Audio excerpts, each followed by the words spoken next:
Hello there. My name is Arosto Ben, a career counselor, a trainer, and a personal development coach. I introduce you to today's topic. The topic today is interesting. It's an interesting topic. Why? The topic is finding happiness. Finding happiness. Do you ever sometimes find people sad during their wedding days? Or maybe a friend's wedding day, during a friend's wedding day, you find people sad, they are not happy. Or, let me give you another example. Do you ever find people happy during the burial of their loved ones? Allah? Do you ever find people, soldiers to be more precise, happy when they are going for war and yet they are risking their life? Why is this? Why do we find this thing, or why do we find people reacting this way where it's not expected? Because of happiness. That's what we are talking about, happiness. And with that then, it leads us to this question: what is happiness? What do you mean by happiness? When I was doing my little research online through the online Oxford Dictionary, I found the definition of happiness being the state of being happy. The state of being happy. And I got more interested wanting to know, what do we mean by being happy? And again, I found that being happy, it is a state or the feeling of being contented, the feeling of contentment, feeling very okay, feeling satisfied is what they are defining happiness as. And that being the case, it's good that I let you know, according to me, that happiness has no actual definition. To be more real, psychologists, known psychologists, and even those who are upcoming, so many of them have done a research on what happiness is. This now Siegel one who has come up with a very actual precise definition of happiness. Why is this so? Because happiness is defined by you. You are the person who gives the actual meaning of happiness depending on how you view happiness to be or how you understand happiness. So there's no one who will give you the actual definition of happiness. The actual and precise definition of happiness is defined by you. How you give it, how you view it, how you understand it is what gives the actual definition of happiness. But let me go back to the definition that I found on the Oxford English Dictionary, that happiness is the state of being happy. And being happy, it is the feeling of contentment. That feeling that you are very okay, you are comfortable with what you are experiencing is what we are referring to as happiness. From this definition, allow me to digest it and get two meaning of happiness, or rather get two things about happiness. Which are these two things? That number one, happiness is a state and it is not a trait. What do I mean by that? That happiness, it is not a character. It is something that you build. It is something that you make. Number two, that happiness is conjoined to other factors. What do I mean by that? When I say that, when we get the definition that happiness, it is a state of feeling contentment. What brings about contentment? What brings about that comfort? Definitely are other factors. So from that definition, we get those two things. That number one, happiness is not a trait, but rather a state. Number two, that happiness is conjoined or it is attached to other factors.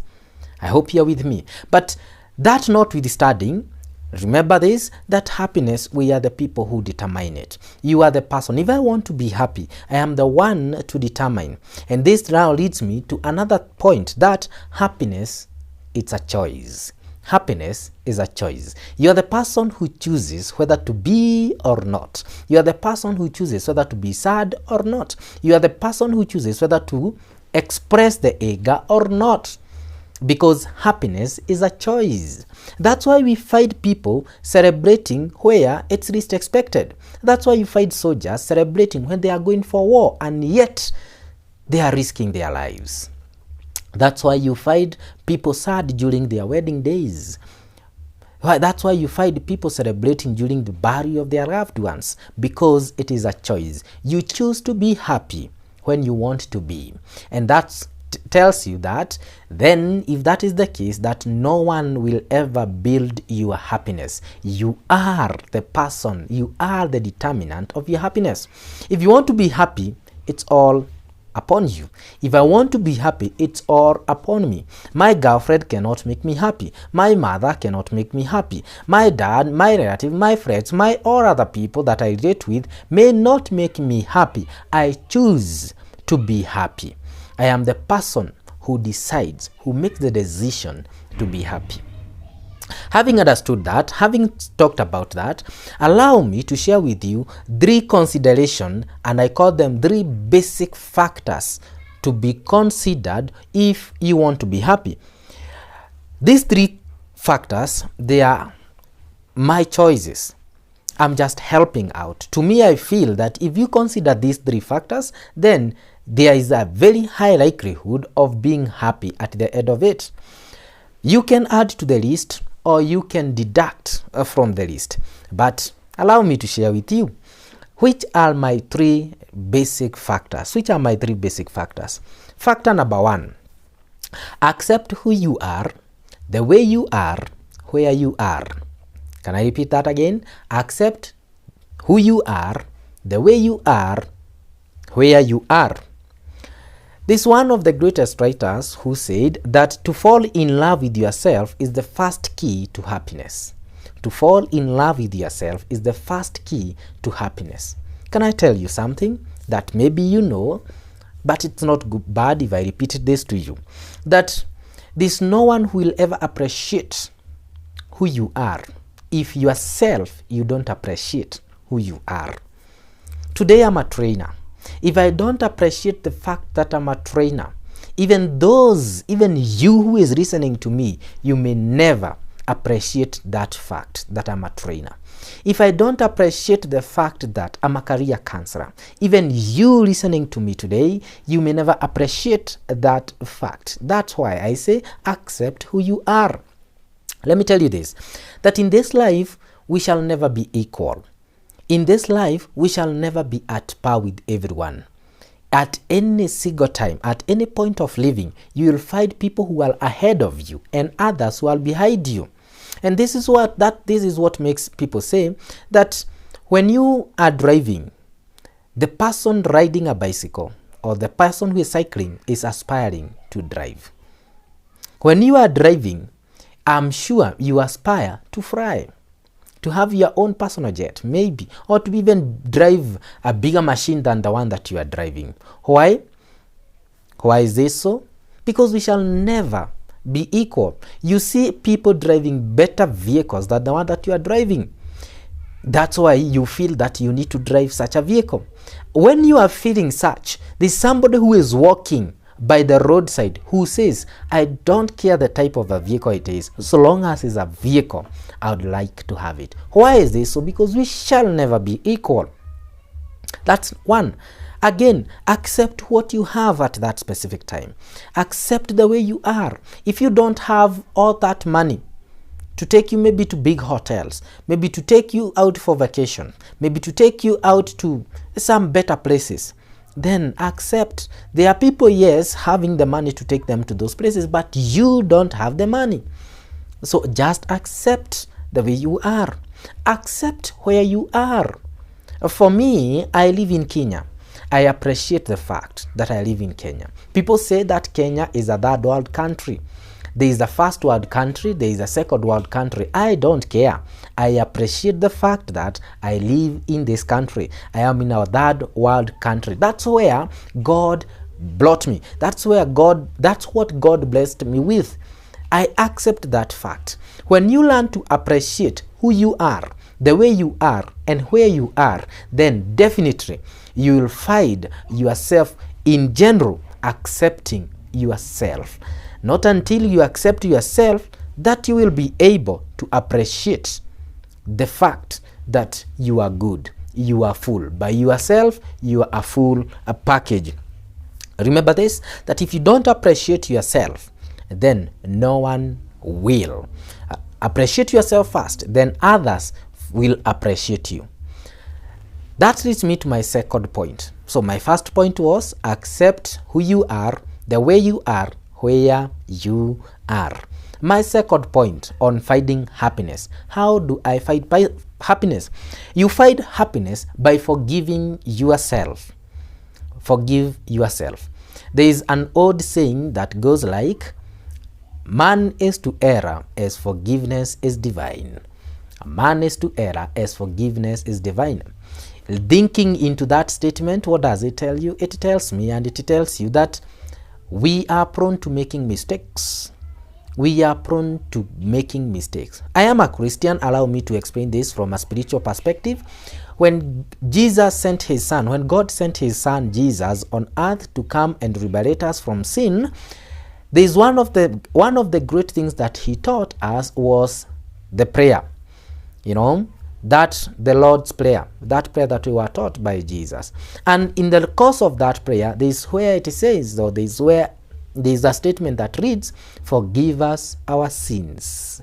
Forgive us our sins. Let me ask you this, regardless of your religion, if Jesus recognized that we need to ask for forgiveness, what does that mean? It means that we are prone to making mistakes, that you will never be complete. There is no one who is holy at all time. There is no one who doesn't make mistakes. So with that concept in you, know that you are prone to making mistakes, that you can make mistakes whatsoever.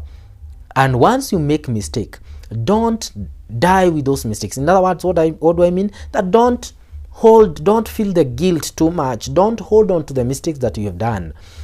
Just accept that you've done the mistake, learn your lesson from the mistake that you've done, and life moves on. Learning the lesson is paramount than holding on to the mistake. Forgive yourself and move on, for you will have learned your lesson. When you hold on to your mistakes that you have confirmed, you have done before, you have committed before, the guilt eats in you. The guilt in you keeps disturbing you, and this denies you the chance of being happy. So learn your lesson. Once you commit a mistake, forgive yourself and move on. No one is always happy. No one is always straight. Then as you do that, it's good that I also mentioned this, that don't use too much harsh words to yourself. Don't condemn yourself. Don't keep on mocking yourself. Use some positive words to yourself. Yes, you've done a mistake, all right? Just use some positive words. Say, Arosto, you did a mistake this time round. You've learned your lesson, then let's move on. Don't condemn yourself. Don't say that you are foolish. Don't say that you don't know how you look like. Don't say that you don't know who gave birth to you. Don't condemn yourself. Just learn your lesson and move on. Point number 3, and it is my last point, is live in the present. Live in the present. This one may somehow be connected to my first point, living in the present. What you have now, just live by that. What you don't have it now, accept you don't have it. If you are walking today to work, just accept I'm walking to work. Maybe sometime, someday, God will bless you and you'll be driving to work. Probably you'll even fly to work. If you don't have money to have some nice supper, some nice lunch, some nice meal, maybe yours is just something simple. Just accept that today, this is what I'm taking. Thank God that you have something that you are taking. Others don't. And then leave that present. The way you are today, accept it.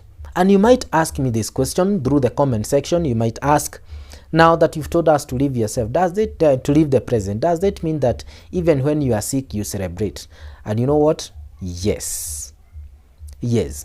If you have been following me, I am one of those people. I keep telling you that in every disappointing statement, there is a word that is encouraging. In every disappointing story, there is a statement, there is a paragraph that is positive, that should be a source of your happiness.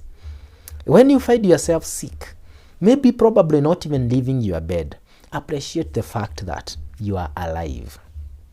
Others got sick, no chance, no time to go to hospital. They died on the way. Sorry to say that. Others, they cannot even alter anything. Why don't you appreciate that little fact that you are alive? Hey, Arosto, why are you saying this? What about when you are broke? Does it mean that you still celebrate? Yes, appreciate the fact that today you are broke, but you've got the wisdom to make money. Tomorrow, you will not be broke. So live in the present. You know, I like referring this. There are these three words: yesterday, today, and tomorrow. Yesterday, today, and tomorrow. Yesterday, the word yesterday is derived from a Latin word yester. That means the past or the day before. What do we mean that?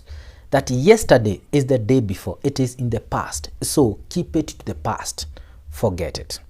Today has a single O representing an opportunity. That today you have an opportunity. As you live today, the day as it is, the way you are, you have an opportunity to open more doors or maybe to do more wonders than you've been doing. Tomorrow has another O, two of them. What does that mean? That there are more opportunities. Look at the number of O's in the word tomorrow. That means that there are other opportunities tomorrow. But today you have that opportunity. Whichever the opportunity is, live by the present and you'll find yourself being happy. I don't want to keep you for long, but these are my three basic considerations. Number one, accept who you are, the way you are, where you are. Number two, learn to forgive yourself. Any mistake you commit, it is not a matter of life and death. Forgive yourself and dust off, and move on. And number three, and the last one, live in the present. What happened yesterday, it's in the past. What will happen tomorrow, we don't know about it.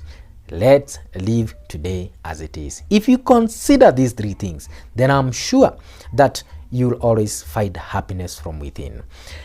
As I conclude, as we call it off, I want to let you know this. What?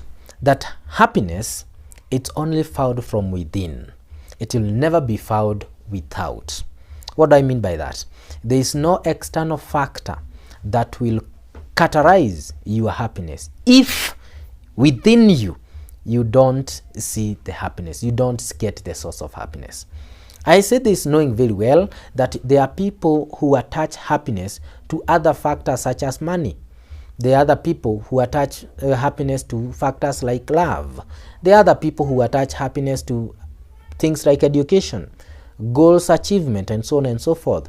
With all due respect to that, and not objecting that, the truth be told, that it's from within. How you interpret money for it to be a trigger of your happiness. How you interpret education for it to be a trigger of your happiness. How you interpret anything, any factor for it to be a source of happiness is what determines, is what matters. That's why I tell you that happiness is found within but not without. For happiness is a state and not a trait. And more to that, that happiness is a choice. You choose to be happy, you choose to be sad. You choose to be happy or you choose to be sad. I hope that you choose to be happy. As I summarize, as I call it off, I want to ask you this simple question. Are you happy? As you listen to this, are you happy? There are two possible answers, either a yes or a no. If you give a yes, if you say yes, you are happy, this is what I tell you. Keep doing what you are doing. If I ask you the question, are you happy? And you tell me yes, then I'll tell you this. Keep doing what you are doing. That's your source. That's your trigger of happiness. If your answer is no, I'm asking you, are you happy? And you tell me, no, you are not happy. Then I'll ask you another question. Do you need to be happy? Do you want to be happy? That's the second question. Do you want to be happy? Again, to the second question, you can only get two answers, either a yes or a no. If you give me a yes, this is what I tell you, my good listener, my good viewer, that you need to change something. What is that? I don't know. I give you the assignment to go look for it. What is it that you need to change for you to be happy? If you want to be happy, you need to change something. Go figure it out. If your answer to the second question is no, Do you want to be happy? No. Then I'll tell you. Then, my good listener, my good viewer, keep doing what you are doing, for that will never be a source of your happiness. If you don't want to be happy, keep doing what you are doing. I hope with that one you have learned something about happiness. I know this is a topic that can be diversified depending on what you wish to communicate, but allow me to put a full stop at that. Allow me to edit at that and tell you that being happy is a choice. Being happy, you are the person to determine. If you want to be happy, make the choice of being happy, and happiness is found within.